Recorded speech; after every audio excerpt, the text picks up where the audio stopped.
السلام عليكم ورحمة الله وبركاته في فيديو جديد إن شاء الله. في هذا الفيديو سنقوم بشرح جميع الأدوات وجميع آه،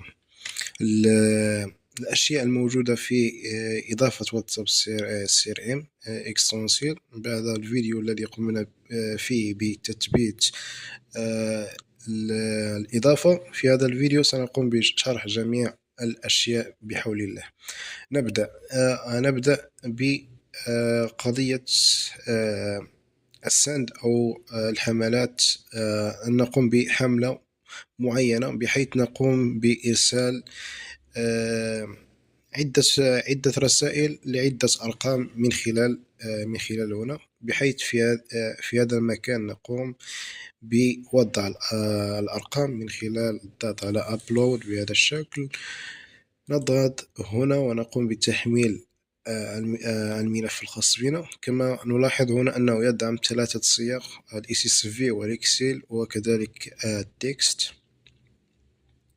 على سبيل المثال مثلا سأختار هذا الملف بهذا الشكل. سيتم إعطائياتي المرحلة الثانية، بحيث نتأكد أن هذا الكولون هو الذي يوجد في الأرقام الهواتف من خلال هنا. إن لم يكن يمكن تغييره بهذا الشكل. في هذه الحالة فجميع الأشياء جيدة. نقوم بالضغط على Next Start Upload. بهذا الشكل يتم وضع الأرقام معنا بهذا الشكل. إضافة أنه يمكننا من خلال Select الحصول على الأرقام من الهاتف الخاص بنا من خلال الضغط هنا، والاختيار الرقم الذي نريد أو عدة أرقام أو جميع الأرقام من هنا. كذلك لدينا يمكن استيراد الأرقام من أي مجموعة نحن منضمين إليها من خلال هنا، أو من خلال تابس أو كامبن، أو من خلال هنا. المهم هنالك عدة أشياء يمكن من خلالها استرداد الأرقام. هذا فيما يخص قضية الأرقام. نأتي إلى مسألة الخاصة بالرسالة، بحيث نجد هنا أنه لدينا عدة أنواع من الرسائل: ميساج وفيديو وإيماج، ميساج وأوديو، والعديد من الأشياء. يمكن استعمال حتى البرودكت الموجود معنا في الكتالوج من خلال هنا، أو ليست من خلال هنا. سنجرب مثلا البرودكت. لدينا هنا حتى زر select template، بحيث إذا قمنا ب create template كما سنرى فيما بعد سيتم إظهارها هنا، بحيث عندما نقوم بالضغط عليها بهذا الشكل ونقوم بالضغط على سيف سيتم وضع التمبليت بالكامل معنا بهذا الشكل، بحيث ستختصر علينا الكثير من الوقت. لدينا مسألة هذه المسألة الفاريبل، بحيث false name تعطينا الاسم الأول الذي قمت بحفظ به ذلك الرقم في الهاتف الخاص بك. بالنسبة ل last name الاسم الثاني الذي قمت بحفظ الرقم في الهاتف الخاص بك. و contact name هو الاسم الكامل الذي قمت بحفظ هذه جهة الاتصال في الهاتف الخاص بك. بالنسبة لواتساب نايم هو الاسم الذي نقوم بإدخاله عندما نقوم بتسجيل الواتساب الخاص بنا في الهاتف. بالنسبة للفاريبل سنرى فيما بعد كيف يمكننا استعمال الفاريبل. بالنسبة نجد هنا قضية الخاصة بالنص، مثلا بول وما إلى ذلك. بالنسبة لدينا حاجة ثانية، هي قضية عدد مساج، بحيث يمكن وضع الكثير من الرسائل، ليس رسالة واحدة. ونقوم باختيار على سبيل المثال تايب جديد للرسالة ونقوم بملئها ملئها هنا، بحيث في حالة قمنا بوضع أكثر من رسالة يمكن تشغيل هذا الرمز، بحيث سيعمل على على كل مرة سيقوم بإرسال مثلا الرقم الأول سيرسل له هذه الرسالة، الرقم الثاني سيرسل له هذه الرسالة الموجودة هنا، وهكذا. المهم بشكل عشوائي، ولكن بشرط أن تكون أكثر من رسالتين موجودتين من أجل تشغيل هذه الخاصية. توجد الخاصية الثانية، هو أنه يقول لنا أنه سيرسل ل10 أرقام، بعد ذلك سينتظر 30 ثانية. هنا يمكن أن نقوم بإضافة مثلا بهذا الشكل، أو نقوم بالنقص هنا كما نريد. بالنسبة لهذه المسألة، فهي تساعد في عملية تجنب الحظر، خصوصا عندما نقوم بمراسلة أشخاص جدد. يستحسن استعمال هذه الخاصية بالتحديد. لدينا القضية الثانية، هي القضية التي تتعلق بالوقت بين كل رسالة ورسالة التي بعدها. من خلال هنا يمكن تحديد المدة، بحيث أنصح دائما بوضع رقم معقول هنا، مثلا 10 ثواني كحد أدنى، إلى 20 ثانية بهذا الشكل، بحيث سيقوم باختيار كل مرة الرقم بين هذا المجالين 10 و20، ليس بالشكل الترتيبي وإنما بشكل عشوائي، من أجل أن يكون أن تظهر جميع الأشياء بشكل واقعي. كذلك لدينا قضية، إذا كنا نريد أن نرسل إلى الجروب وليس إلى الأفراد، سنقوم باختيار هذه ونقوم بإلغاء الاختيار على هذه، بحيث سنقوم باختيار المجموعة أو المجموعات التي نريد أن نقوم بمراسلتها هنا بهذا الشكل كما نرى. لدينا قضية لابل. إذا كنا نريد أن نقوم بإرسال إلى تصنيف معين، مثلا إلى هذا التصنيف، سنقوم باختياره أو اختيار عدة تصنيفات في وقت واحد. ولدينا تابس، بحيث هذه هي التابس، هذه هي التي تسمى تابس. سنرى كيف سنقوم بإنشائها. مثلا سأختار هذا تابس أمين شات بهذا الشكل، وأقوم بمراسلة الجهات الاتصال الموجودة هنا، التي هي 5 كما يظهر معنا هنا. بالنسبة لدينا كامبن، كما سنرى فيما بعد، هي الموجودة هنا، وأقوم باختيار جهة الاتصال التي أريد بهذا الشكل. بالنسبة سأقوم بالإعادة إلى 1 to 1 بهذا الشكل. بالنسبة إذا قمت بتفعيل هذا الزر، بحيث إذا وجد الرقم أكثر من مرة سيقوم بمراسلته أكثر من مرة، ولكن إذا لم أقم بتفعيله سيتم مراسلة ذلك الشخص مرة واحدة، رغم أن الرقم الخاص به يوجد أكثر من مرة في القائمة التي أعطيتها له هنا.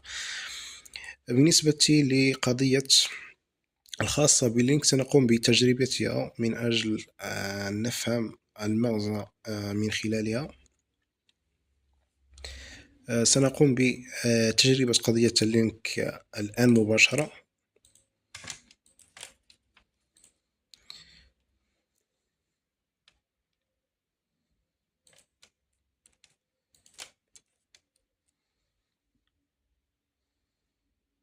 سأقوم بتصغير الوقت من أجل ألا يكون الفيديو طويل جدا.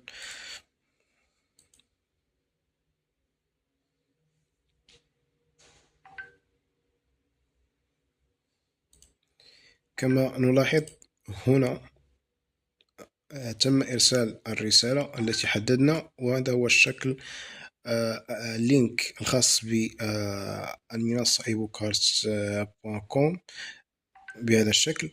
أما إذا عدنا إلى هنا وقمنا باختيار مثلا تومبليت، نفس التومبليت، ونقوم بتفعيل هذا الزر، ونقوم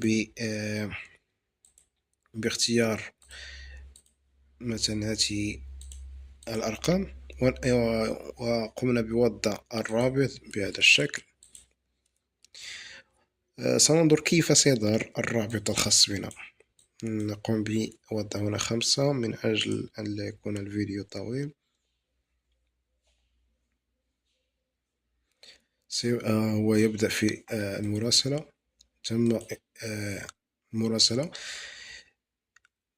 الرابط يظهر بهذا الشكل. يتم إضافة الوصف الذي نقوم بوضعه في الموقع الخاص بنا أو المنصة بهذا الشكل،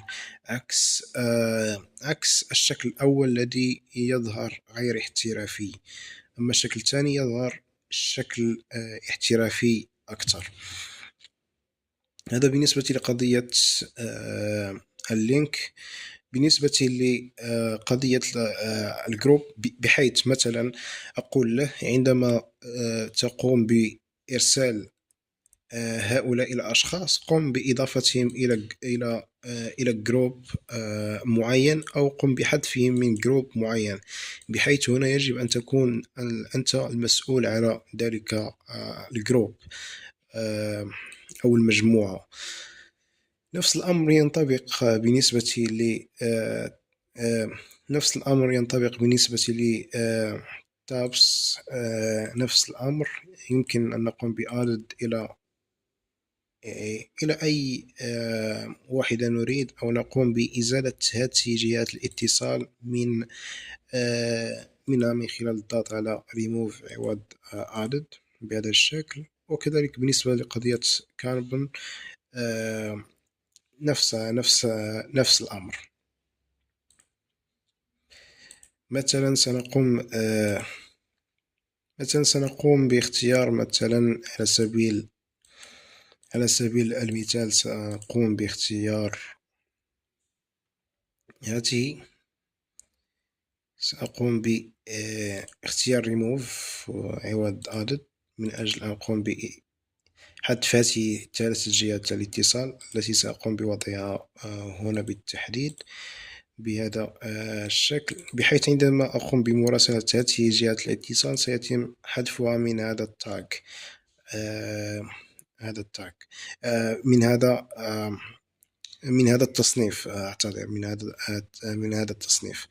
أقوم بوضع هذا، أقوم بتقليل الوقت بهذا الشكل، وأقوم بإرسال بهذا الشكل.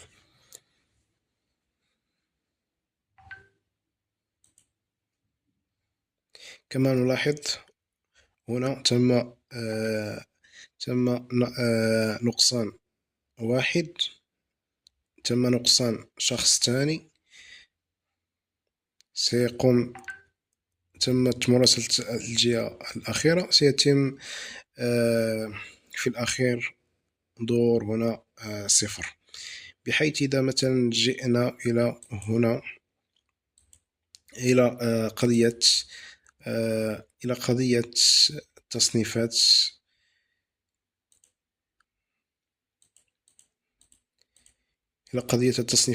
مرة أخرى، نجد أنه تم وضع 0، بحيث تم إزالة هذه جهات الاتصال الثلاثة التي كانت موجودة في هذا التصنيف بالضبط. هذا هو المغزى من هذه الأزرار الموجودة هنا. بالنسبة لقضية إرسال حملة من خلال الواتساب لعدة أرقام، ننتقل إلى تابس، بحيث هذه هي تابس يمكن إخفاء أي تابس لا نريدها من خلال الضغط على هذه العين، أو إذا كنا نريد إضافة تابس الخاص بنا، نقوم بالضغط على added ونقوم باختيار جهة الاتصال التي نريد بهذا الشكل، ونقوم بتسميتها كما نحب بهذا الشكل، ويتم إضافتها كما نرى هنا. إذا كنا نريد تعديل نضغط هنا أو نقوم بحذفها من خلال هنا بكل سهولة. لدينا قضية template كما لاحظنا هنا. هذه هي التومبليت التي قمنا باستعمالها، بحيث نقوم بالضغط على add template، نقوم بوضع التسمية لهذه التومبليت، والغرض منها هل إرسالها إلى أفراد أو إلى مجموعة أو إلى تابس أو إلى تصنيف معين. بعد ذلك أقوم باختيار نوع الرسالة الخاص بي من خلال هنا.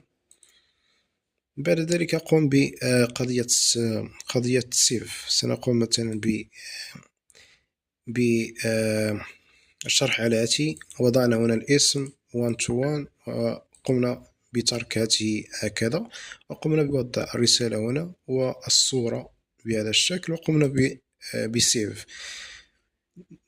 عندما نقوم بوضع تومبليت يتم إظهارها هنا كما نلاحظ. هذه هي التومبليت الموجودة معي هنا في سند وكذلك في قضية الشات بوت سيتم إظهار معي قضية التومبليت هنا إذا كنت أريد الاشتغال عليها. هذا بالنسبة فيما يخص التومبليت. سننتقل إلى شات بوت بالتحديد، بحيث نقوم بالضغط هنا من أجل إنشاء بوت جديد من أجل أن يقوم بالرد على الرسائل الخاص بنا. بحيث مثلا سأشتغل على هذه من أجل اختصار الوقت، بحيث هنا نقوم بوضع الكيوردز الخاص بنا. من المفترض أن يرسله ذلك الشخص إلي عندما يقوم بإرسال أي من هذه الكيوردز الموجودة هنا، سيتم الرد عليه بالرسالة الموجودة معي هنا. هذا بالنسبة فيما يخص الكيوردز. يمكن وضع الكثير من الكيوردز أو الكلمات المفتاحية هنا، ونقوم بالتحديد هل هي أريدها بالضبط أو مثلا في بداية الكلمة، ويمكن اختيارها بالكامل كما فعلت هنا. بالنسبة إذا قمت بتشغيل هذه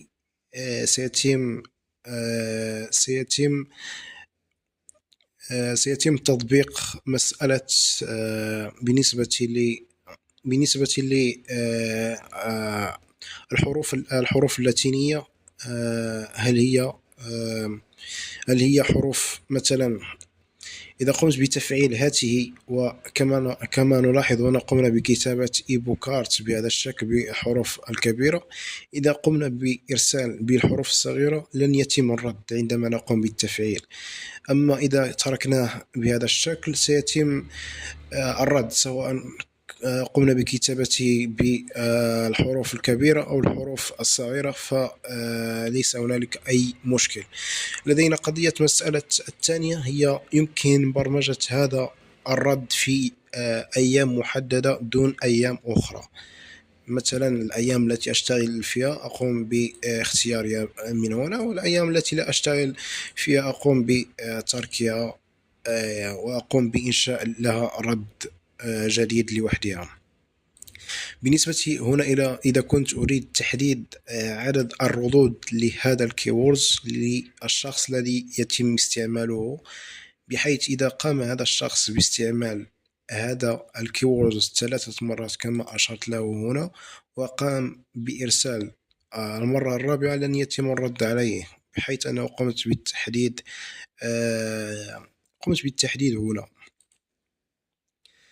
بالنسبة هنا أضع الرسالة الخاص بي التي سأقوم بإرسالها لهذا الشخص الذي يتم إرسال أحد هذه الكيوردز الموجودة هنا.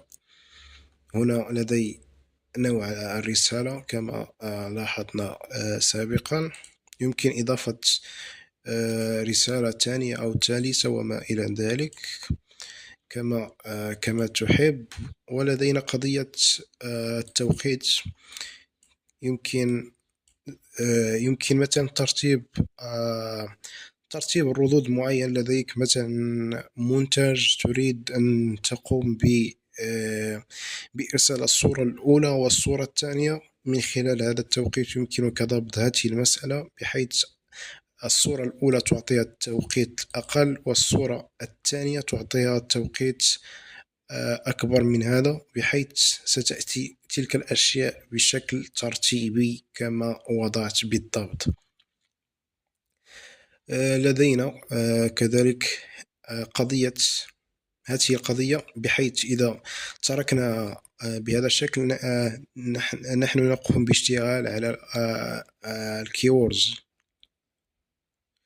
أما إذا قمنا بالضغط على هذه، فأقول له في هذه الحالة أي شخص جديد يرسلني لأول مرة، قم بإرسال له هذه الرسالة، أيا يكن الرسالة الخاصة به، سواء كانت صورة أو نص أيا كان. المهم أن يكون أول مرة يرسل لي سيتم الرد عليه بهذه الرسالة. أما في هذه الحالة الثانية، أقول له أي شخص يقوم بإرسال أي رسالة إلي، وليس بالضبط أن يكون شخص جديد، يمكن أن يكون شخص تتحدث معه. بمجرد إرسال أي رسالة سيتم الرد عليه بهذه الرسالة، وعندما يقوم بالرد مرة أخرى سيتم الرد عليه بهذه الرسالة، بحيث ستكون مزعجة للغاية. لذلك لا أحبب استعمال هذه. نتركها في الكيوردز بهذا الشكل. نأتي إلى هنا، نقوم بتركها بهذا الشكل، بحيث يظهر قضية أنه يكتب ذلك الشخص. ونأتي إلى هذه القضية كما لاحظنا، بحيث أقول له مثلا على سبيل المثال، مثلا عندما يرسل هذا الشخص أحد هذه الكيوردز، أرسل له هذه الرسالة، وقم بإضافته إلى مجموعة معينة، أو قم بحذفه من مجموعة معينة. نفس الأمر ينطبق بالنسبة للابس أو كانبن. نفس الأمر، أو تابس. يمكن أرد إلى هذا تابس، بحيث سأقوم بجمع هؤلاء الأشخاص أصحاب هذا الكيوردز في تابس معين، من أجل أقوم باستهدافهم أو أقوم بتذكيرهم بشأن المنتج أو الخدمة التي أقوم بعرضها عليهم بهذا الشكل. أو لدي قضية الأرشيف أو قضية البلوك، بحيث أي شخص يقوم بإرسال هذا الكيوردز يمكنني أن أقوم بحظره، كما نلاحظ هنا من خلال البلوك شات. هذا كل شيء بالنسبة لهذه الأشياء الخاصة بالشات بوت. نقوم بإنشاء مثلا، هذا وضعنا فيه إيبو كارت بهذا الشكل. إذا جئنا على سبيل المثال إلى الواتساب هنا، وقمنا بإرسال إلى الرقم الآخر إيبو كارت بهذا الشكل، بماذا سيرد علي؟ ننتظر. كما نلاحظ يظهر يكتب كما قلت سابقا،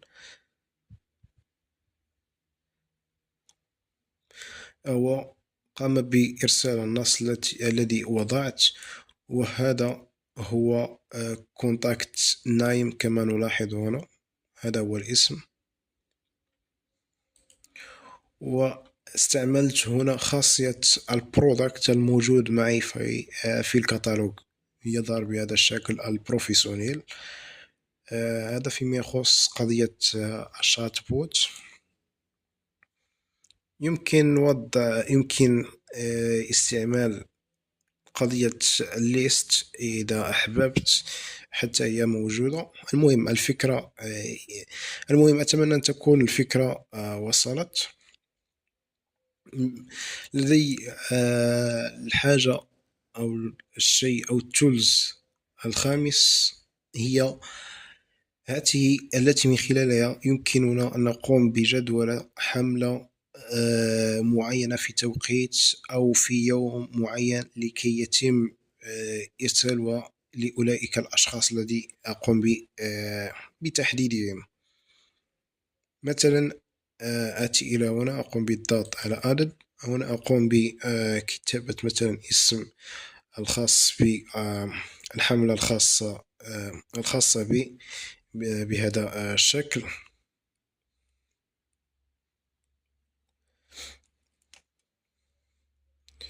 بهذا الشكل أقوم باختيار آه، أي واحدة من هؤلاء أريد مراسلتهم. مثلا أنا سأقوم بإلغاء الاختيار على هؤلاء بالكامل. أقوم بترك one to one، بحيث سأرسل للأفراد. مثلا سأختار من تابس، سأختار هذا مثلا، وسيتم وضع الأرقام معي بهذا الشكل. بعد ذلك أضغط على النيكست بهذا الشكل. أقوم بوضع الرسالة الخاص بي هنا. مثلا أقوم باختيار هذه الرسالة بهذا الشكل. يمكن اختيار أي واحدة أريد من هنا. يمكن مثلا اختيار البرودكت من خلال الكتالوج، وأقوم بسلكت للبرودكت الذي أريد. next. هنا يعطيني مجموعة من السيتينجز، من سيتينج، كما رأينا سابقا. هذه وكذلك هذه، وقضية الوقت بين كل رسالة ورسالة، بحيث يمكن أن نقوم بزيادة. هنا مثلا نقوم بوضع مثلا 16، ونقوم بوضع مثلا هنا 23 بهذا الشكل. سنقوم نحن بوضع رقم أقل من أجل أن يكون الأمر أسرع بهذا الشكل، بحيث إذا كنت أريد إرسال في هذه اللحظة أقوم بتركها هنا، وأقوم بالضغط على النيكست، وسيتم البدء في الحال في إرسال الرسالة التي وضعت إلى الأرقام الذين اخترت. أما إذا كنت أريد استعمالهم فيما بعد، سأقوم باختيار هذه، بحيث أتي إلى هنا وأقوم باختيار اليوم أو التاريخ الذي أريد. مثلا في اليوم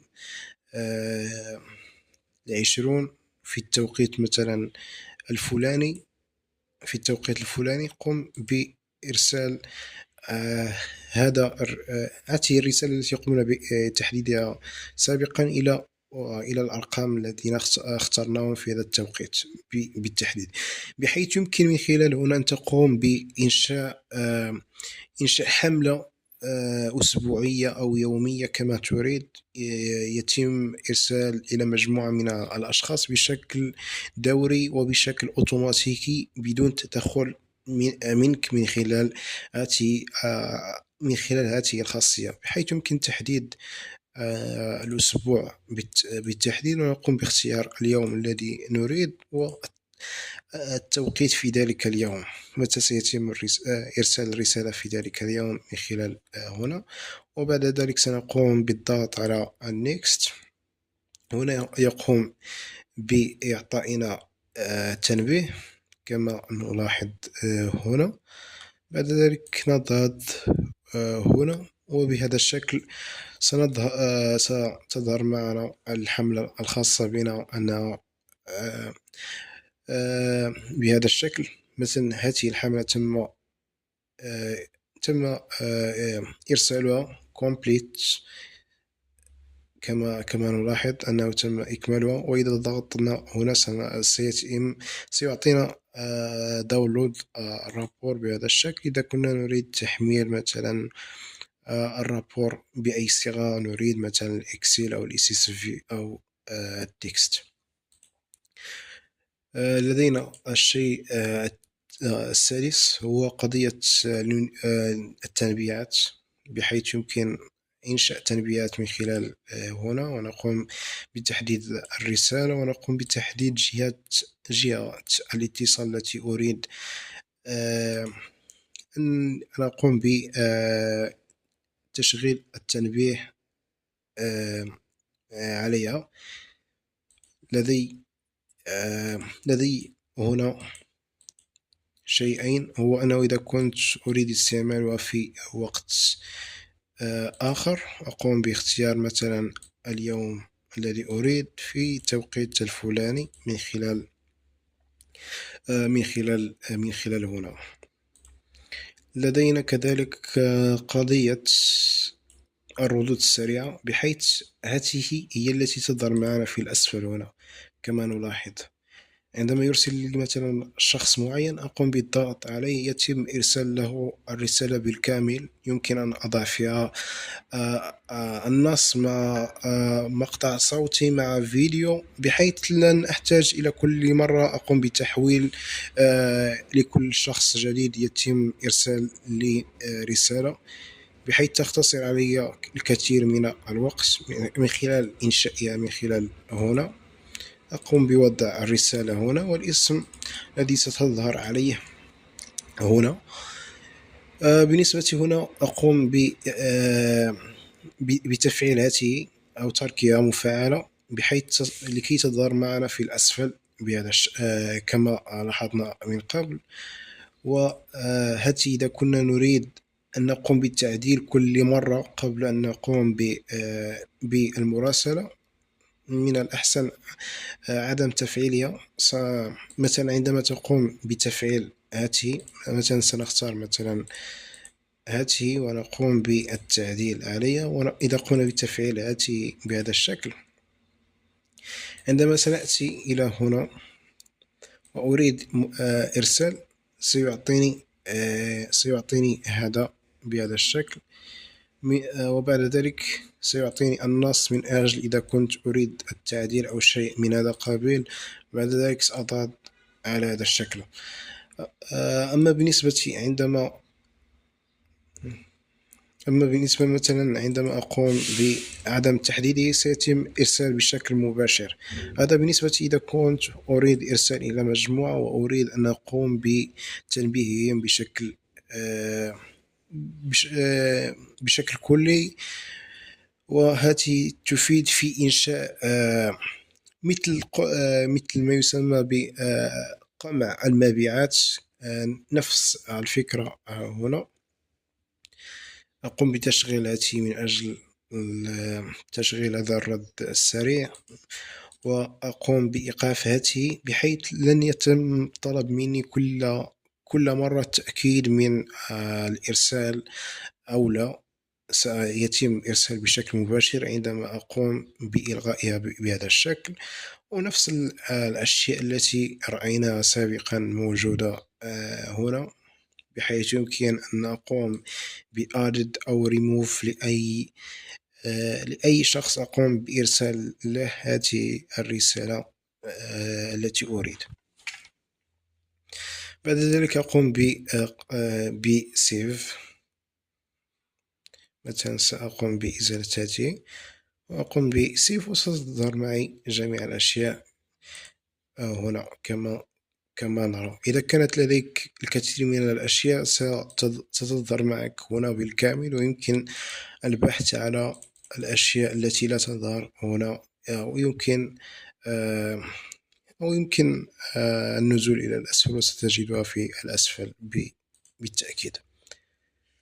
لدينا قضية كانبن، بحيث تتمثل كقضية تابس، بحيث يمكن وضع جهة الاتصال في تصنيف محدد كما نريد من خلال الضغط على added، ونقوم باختيار جهة الاتصال التي نريد، ويتم إضافتها إلى المكان الذي نريد، بحيث نقوم بتصنيف مثلا الأشخاص أو الأرقام مثلا في طور الشحن، في تم الاستلام، تم الدفع وما إلى ذلك، بحيث تعطينا حتى قضية أن نقوم بكتابة ملاحظة بالنسبة لرقم معين من خلال عدد هنا، ونقوم بكتابة الملاحظة الخاص بنا هنا، ونقوم بكتابة العنوان، ونقوم بالضغط على سيف. المهم هذا بالنسبة للملاحظة أو بالنسبة للتنبيه. بالنسبة لأن أقوم إذا كان هنالك مثلا جدول ويوجد جدول أو حملة مجدولة سيتم ويوجد فيها هذا الرقم سيتم إظهارها هنا، ويمكنني إنشاؤها من خلال هنا دون الرجوع إلى إلى التولز الموجودة في الجانب. التابس يمكنني كذلك أن أقوم بإضافتها إلى تاب جديد أو إزالتها من خلال كانبن داشبورد. هذا فيما يخص كانبن داشبورد. لدينا تولز التي من خلالها توجد العديد من الأشياء. على سبيل المثال توجد لدينا export import من خلالها يمكننا استخراج البيانات سواء من الهاتف الخاص بنا أو من مجموعة معينة، أو كذلك أجهزة الاتصال الموجودة لدينا في الواتساب، سواء كانت محفوظة في الهاتف أو غير محفوظة، يمكن استخراجها من هنا من خلال التحديد هذا الاختيار. إذا كنا نريد استخراج جميع الجهات الاتصال أو فقط التي لم يتم حفظها في الهاتف من خلال هنا. إذا كنا نريد وضع اسم بالنسبة للأرقام التي ليس لديها اسم، سيتم إعطاؤها الاسم الذي سنضعها هنا. بالنسبة إذا كنت أريد الاستخراج الأرقام من مجموعة معينة، أقوم باختيار هذا، وأقوم باختيار هل أريد استخراج من كل المجموعات التي أنا منضم إليها، أقوم باختيار هذا. أو إذا كنت أريد تحديد مجموعة معينة، أقوم باختيار من هنا بهذا الشكل، أو عدة مجموعات كما أريد، كما نلاحظ بهذا الشكل.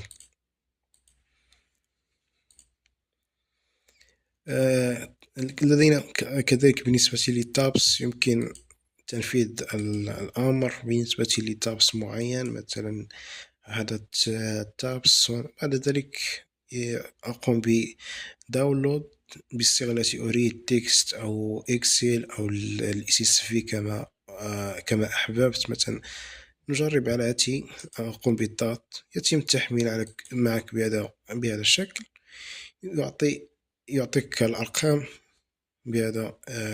بهذا الشكل، ويعطيك كذلك الأسماء كما نلاحظ.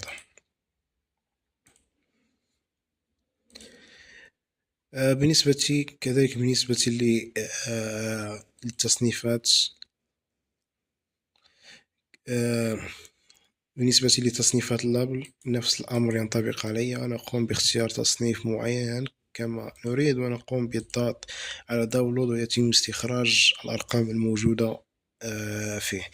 نفس الأمر ينطبق هنا على الأدوات الخاصة بالمجموعات، بحيث يمكنني الدخول إلى عدة مجموعات من خلال هنا بوضع الروابط هنا، وأقوم بتكبير أو زيادة في التوقيت بهذا الشكل من الأحسن، وأقوم بالضغط على جوان، ويتم الدخول بشكل آلي.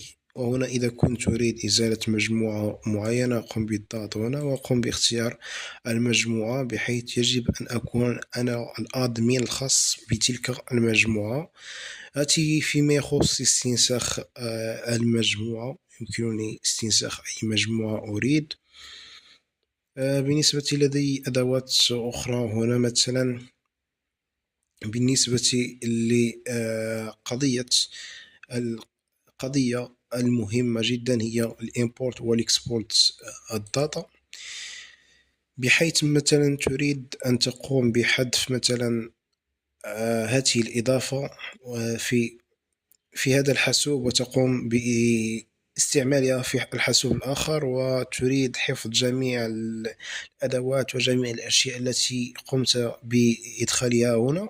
من خلال هذه ستقوم بحفظ البيانات الخاصة بك من تمبليت تابس وما إلى ذلك بهذا الشكل، وتقوم بإكسبورت بحيث لا يقوم باحتفاظ الصور والفيديوهات والأوديوات وما إلى ذلك، يقوم باحتفاظ البيانات، النصوص، من أجل أن نكون متفقين. بعد ذلك تذهب إلى الحاسوب الخاص بك، الحاسوب الآخر أو الرقم الآخر الذي تريد أن تقوم بإضافة إليه هذه الأشياء الموجودة معك هنا. تقوم بالضغط على import بهذا الشكل، وتقوم باستدعاء الملف، وتقوم باختياره بهذا الشكل،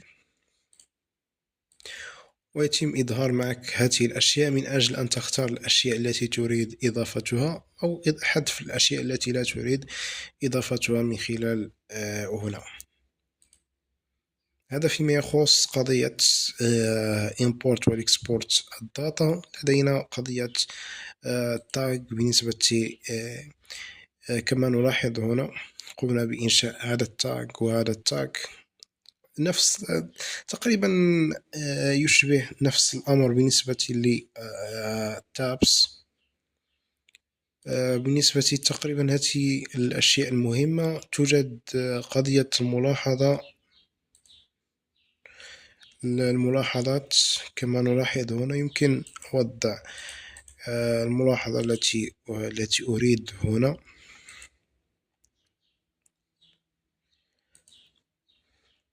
بالنسبة للحاجة أو الشيء الأخير، هو أنه يمكن تغيير اللغة من هنا، بحيث توجد اللغة الفرنسية أو الإنجليش، أو يمكن نقوم باستعمال الترجمة الخاصة بالبراوزر الذي قمنا بإضافة الإكستنسيل أو الإضافة فيه، بحيث سنقوم بالضغط على مثلا العربية، ترجمة إلى العربية، وسيتم ترجمة جميع الأشياء معي كما ألاحظ إلى العربية بهذا الشكل. كما ألاحظ تم ترجمة جميع الأشياء بالعربية من خلال خاصية الترجمة الخاصة بالبراوزر.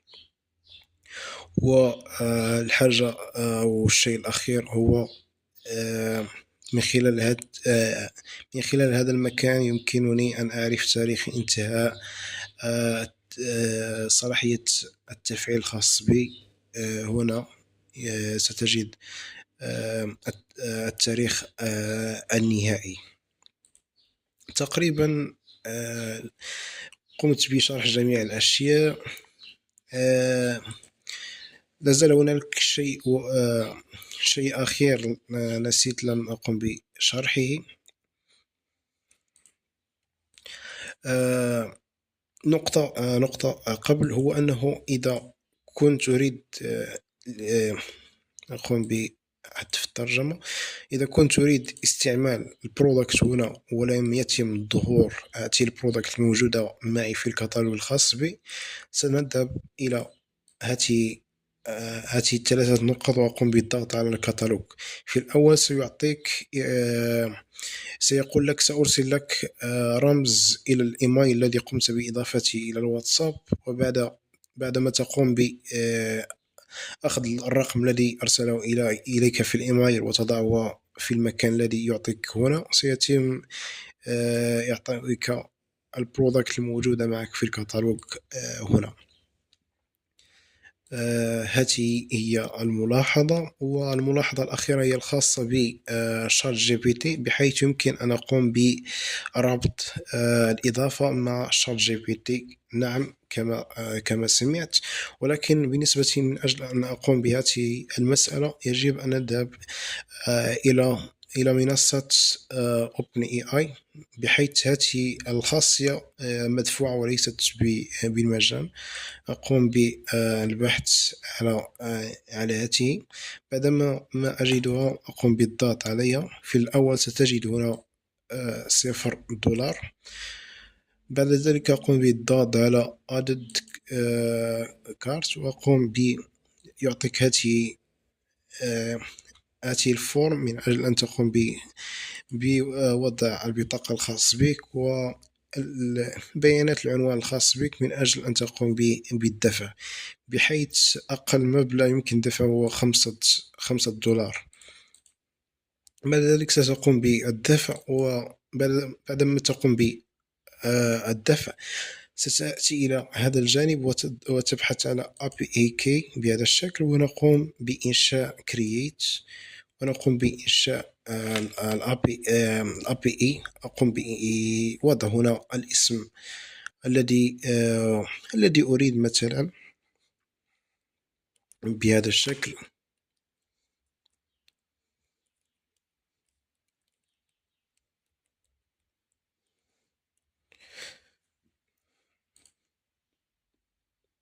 يعطيني أن أقوم بنسخ الكي، وبعد ذلك أقوم بالعودة إلى الإضافة، وأقوم بالضغط على هذا الزر الخاص بشات جي بي تي. في الأول لن تجد بهذا الشكل، ستجد بهذا الشكل. تقوم بلصق أو وضع الكي الذي قمنا بالحصول عليه من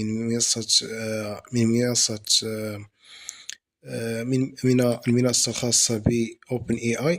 أقوم بوضعه هنا وأقوم بسيف. في هذه الحالة سيتم تشغيل معي هذه الخاصيات بالكامل، من حيث تلخيص النص أو توسيع النص أو الترجمة أو تصحيح الأخطاء الإملائية كما نلاحظ هنا. مثلا إذا أتينا إلى المنصة الخاصة ب ebookcards.com، أقوم بنسخ مثلا هذا النص وأقوم بوضعه هنا. أقول له مثلا قم بتوسيع مثلا هذا النص بالتحديد انتظر. كما نلاحظ قام بتوسيع الفكرة التي أعطيت له من خلال أنه قمنا بربط OpenAI مع الإضافة الخاص بواتساب CRM. يمكن أن أقوم مثلا بتصحيح الأخطاء الإملائية من خلال هنا أو الترجمة وما إلى ذلك. المهم، أتمنى أن تكون الفكرة قد وصلت. هذه كل الأشياء الموجودة في واتساب CRM. وبالنسبة للنقطة مهمة، هو أنه هذه الإضافة وقضية التفعيل يتم ربطها برقم واحد فقط. الكي الذي تحصل عليه يتم تفعيله اعتمادا أو استنادا إلى رقم الذي تقوم بتقديمه إلينا. هذه جميع الأشياء. أتمنى أن أكون قد أفدتكم في هذا الفيديو. نلتقي في فيديو القادم إن شاء الله.